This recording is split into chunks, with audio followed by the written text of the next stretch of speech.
धन्यवाद अध्यक्ष महोदय. अध्यक्ष महोदय, शुक्रवारी दिनांक 6 मार्च 2026 रोजी बाबरसाहेब थोडक्यात मुद्दे मांडा. हो साहेब, राज्याचे वित्तमंत्री व मुख्यमंत्री आदरणीय देवेंद्र फडणवीस साहेब यांनी अर्थसंकल्प मांडला. त्या अर्थसंकल्पाला पाठिंबा देण्यासाठी मी या ठिकाणी उपस्थित आहे. अध्यक्ष महोदय, बोलण्याची संधी दिल्याबद्दल आभारी आहे. मी तुमचा बहुमूल्य वेळ आणि अधिकाऱ्यांची होणारी चलबिचल बघून मी माझे जवळपास 5-7 पानं ऑलरेडी कमी केलेले आहेत. त्यामुळे जे काय मी मुद्दे थोडक्यात मांडतोय ते फक्त तुम्ही मला थोडी संधी द्यावी अशी माझी विनंती आहे. एका पानावर बोला. 1-2 पानं फक्त वाचून दाखवतो साहेब. अध्यक्ष महोदय, मी ह्या सभागृहाचा पहिल्यांदा निवडून आलेला सदस्य आहे. मी माझ्या विधिमंडळातल्या पहिल्या भाषणामध्ये ज्यावेळी इथं मनोगत व्यक्त करत होतो त्यावेळेला आदरणीय मुख्यमंत्री साहेब आणि दोन्ही उपमुख्यमंत्र्यांचा उल्लेख करत असताना मी ब्रह्मा विष्णू महेश असा त्या ठिकाणी उल्लेख केला होता. आणि आज मात्र भाषणाला उभा झाल्यानंतर अध्यक्ष महोदय, त्या त्रिमूर्तीमधले अजितदादा आपल्यामध्ये नाहीत याची वेदना मनामध्ये प्रचंड या ठिकाणी लागून राहिलेली आहे. आणि पण आज सुनेत्रा वहिनी ज्या खंबीरपणाने कारभार सांभाळत आहेत ते पाहून आम्हाला तरुणांना निश्चितपणे एक प्रेरणा मिळेल असं वाटतंय. ब्रह्मा विष्णू महेश यापैकी अजितदादा जरी सोडून गेले असले तरी सुनेत्रा वहिनी आमच्यासाठी महिषासुरमर्दिनी म्हणजे देवी दुर्गेचं एक पराक्रमी रूप धारण करून या राज्याला न्याय देण्याची भूमिका त्या निश्चितपणे पार पडतील अशी माझी अपेक्षा आहे. अध्यक्ष महोदय, मरावे परी कीर्तिरूपी उरावे या उक्तीप्रमाणे या सभागृहात अजितदादांची कीर्ती कायम राहील. अर्थसंकल्प सादर करत असताना आदरणीय मुख्यमंत्री फडणवीस साहेबांनी दादांचे यथोचित स्मारक करण्याचा जो निर्णय घेतलाय तो खऱ्या अर्थानं आमच्यासाठी अत्यंत भावनेचा विषय आहे. माणूस गेल्यानंतर सुद्धा देखील मैत्री कशी जपावी याचे एक उत्कृष्ट उदाहरण या निमित्तानं का होईना पण आदरणीय मुख्यमंत्र्यांनी आपल्यासमोर ठेवलंय. अध्यक्ष महोदय, बजेटमध्ये अनेक तरतुदी आहेत पण मी अगदी थोडक्यामध्ये माझ्या काही अपेक्षा ठिकाणी व्यक्त करणार आहे. मी संपूर्ण महायुती सरकारचा आदरणीय मुख्यमंत्री महोदय दोन्ही उपमुख्यमंत्र्यांचं मनापासून आभार मानतो. कारण महाराष्ट्रातील तमाम शेतकऱ्यांसाठी पुण्यश्लोक अहिल्यादेवी होळकर शेतकरी कर्जमाफी योजना या सरकारनं जाहीर केली. विधानसभेच्या निवडणुकीला जो शब्द दिला होता तो शब्द आज आम्ही पूर्णत्वास नेतो याचा आम्हाला विशेष मनापासून आभार आहे. 30 सप्टेंबर 2025 पर्यंत थकीत पीक कर्ज असलेल्या शेतकऱ्यांना 2 लाखापर्यंत कर्जमाफी तसेच नियमित कर्ज परतफेड करणाऱ्या शेतकऱ्यांना 50,000 रुपये अनुदान देण्याचा निर्णय आपण घेतला होता. फक्त एक विनंती तुमच्या माध्यमातून मला सरकारला करायचं आहे, जे नियमित कर्जफेड करतात त्या शेतकऱ्यांचे अन्याय होऊ नये, त्यांना थोडासा न्याय मिळाला पाहिजे. यातून त्यांचं अनुदान 1 लाख रुपये करता येते का अशी अपेक्षा मी या निमित्तानं तुमच्याकडे करणार आहे.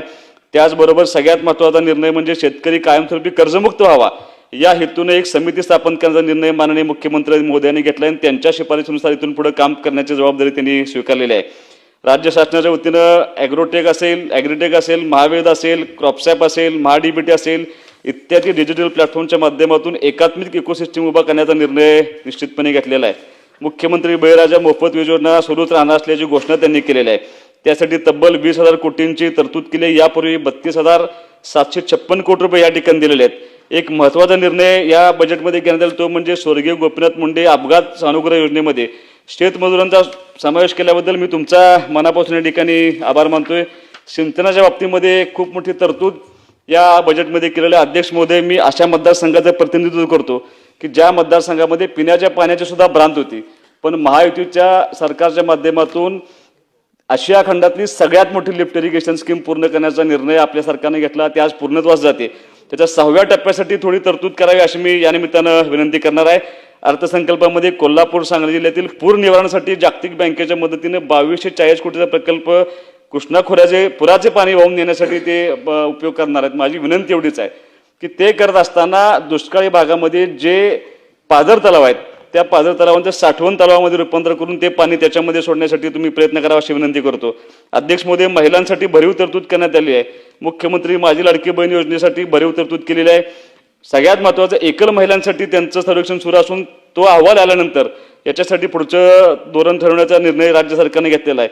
राज्यात 27 लाख लखपती दिदी झाले आहेत, त्याचंही पुढे काम चालू आहे. बचत गटाच्या माध्यमातून ज्या वस्तू उत्पादित केल्या जातात त्या वस्तूंचं मार्केटिंग करण्यासाठी 13 जिल्ह्यामध्ये उमेद मॉल उभारण्यात येणार आहे. माझी विनंती एवढीच आहे की असे मॉल तालुका स्तरावरती उभा करण्याचा निर्णय आपण राज्य शासनाच्या वतीने घ्यावा अशी मी विनंती करणार आहे. अध्यक्ष महोदय, मी बरेच मुद्दे बोलणार होतो पण आता तुमच्या आदेशाप्रमाणे मी माझे थोडक्यात मनोगत या ठिकाणी व्यक्त करतोय. सामाजिक न्याय व कल्याण विभागासाठी अनेक गोष्टींची तरतूद केलेली आहे. अनुसूचित जाती गटाकडे 23,150 कोटींची तरतूद केलेली आहे. ओबीसी, धनगर, गोवारी घटकांसाठी भरीव तरतूद केलेली आहे. दिव्यांगांसाठी सुद्धा सर्व सुविधा एका ठिकाणी आणण्यासाठी दिव्यांगचा एक संकेतस्थळ तसेच DPDC मध्ये 1% निधीची तरतूद केलेल्या अध्यक्ष महोदय एक महत्वाची बाब मी तुमच्यासमोर आज या निमित्तानं मंत्री महोदय या ठिकाणी बसले एक तृतीयपंथीयांच्या विकासासाठी स्वयंरोजगारासाठी व्यवसायासाठी बीज भांडवल देण्याचा एक निर्णय आपण घेतला. अध्यक्ष महोदय कदाचित माझी माहिती अपुरी असेल पण मी माझ्या आटपाडी तालुक्यामध्ये आता जी पंचायत समितीची निवडणूक झाली होती त्या निवडणुकीमध्ये दिलीप हेगडे नावाचे एक तृतीयपंथी आम्ही पंचायत समितीला राज्यातली सगळ्यात पहिली सीट पंचायत समितीला निवडून आणण्यामध्ये आम्हाला त्या ठिकाणी यश आलं होतं. माझी विनंती एवढीच आहे, मी त्यांचा उल्लेख आज या निमित्तानं एवढ्यासाठीच करतोय की ते पंचायत समितीला रेकॉर्ड ब्रेक मताने विजयी झाले. मला असं वाटतं की बुरसटलेला विचारसरणीला थोडं बाजूला सारून आपण त्यांना एक संधी दिली. ते एका आवळाई गावचे सरपंच होते आणि पंचायत समितीला आपल्याकडून निवडून आले. पण मंत्री महोदय एक विनंती माझी अशी आहे की ते 10 दिवसातच त्यांचं दुर्दैवानं हृदयविकार झटक्यानं त्यांचं दुःखद निधन झालं. या योजनेमध्ये त्यांच्या नावाचा कुठं आपल्याला जर समावेश करता आला, कारण महाराष्ट्रातली पहिली तृतीयपंथी व्यक्ती पंचायत समितीला निवडून आलेली ती दिलीप हेगडे होते, त्यांचा समावेश या निमित्तानं कुठंतरी करावा अशी माझी तुम्हाला विनंती आहे. आरोग्यासाठी भरीव तरतूद केलेल्या माझ्या मतदारसंघामध्ये उपजिल्हा रुग्णालयाचा प्रस्ताव आज राज्य शासनाच्या मंजुरीसाठी आहे, ते तुम्ही ताबडतोब मंजूर करा अशी मी एक विनंती तुम्हाला या निमित्तानं करतोय. अध्यक्ष महोदय 1000पेक्षा जास्त लोकसंख्या असलेल्या गावांच्या सगळे गावं हे सिमेंट कॉन्क्रीट रोडने जोडण्याचा या ठिकाणी निर्णय घेतलाय. तसेच 500पेक्षा जास्त लोकसंख्या असलेली गावांचा जोडण्याचा निर्णय घेतलाय. पण त्यात काय अटी आहेत, त्या अटी अशा आहेत की त्या गावापासून MDR रस्ता किंवा स्टेट हायवे गेला नसला पाहिजे. जर अशा अटी टाकल्या तर माझ्या मतदारसंघामध्ये अशी 4च गावं सापडत आहेत. माझ्या जिल्ह्यामध्ये जवळपास 750 गावं असतील, त्याच्यामध्ये 40 गावांना ह्या योजनेचा लाभ मिळत नाही. तर ह्या अटी शिथिल करून जास्तीत जास्त या योजनेमध्ये त्या गावांचा लाभ व्हावा अशी मी विनंती करणार आहे. एअरपोर्टसाठी अनेक ह्या राज्यातल्या एअरपोर्टना त्या ठिकाणी सुविधा देण्याचा किंवा नवे एअरपोर्ट करण्याचं धोरण आपण घेतलंय. माझी आज तुमच्या माध्यमातून राज्य शासनाला विनंती आहे की सांगली जिल्ह्याचं एअरपोर्ट सांगलीमध्ये व्हावं, यासाठी बरेच वर्ष प्रयत्न चालू आहे. त्यासाठी MIDCनं जागा हस्तांतर करण्याचा प्रयत्न चालू केला आहे. फक्त माझी विनंती आहे की आपल्या माध्यमातून मुख्यमंत्री महोदयांनी याच्यावरती ताबडतोब लक्ष घालून सांगलीमध्ये ताबडतोब एअरपोर्ट व्हावं यासाठी मी तुमच्या माध्यमातून विनंती करतो. अध्यक्ष महोदय, तुम्ही बोलण्याची संधी दिली त्याबद्दल तुमचं मनापासून या ठिकाणी आभार मानतो. बापूसाहेब पाटोळे.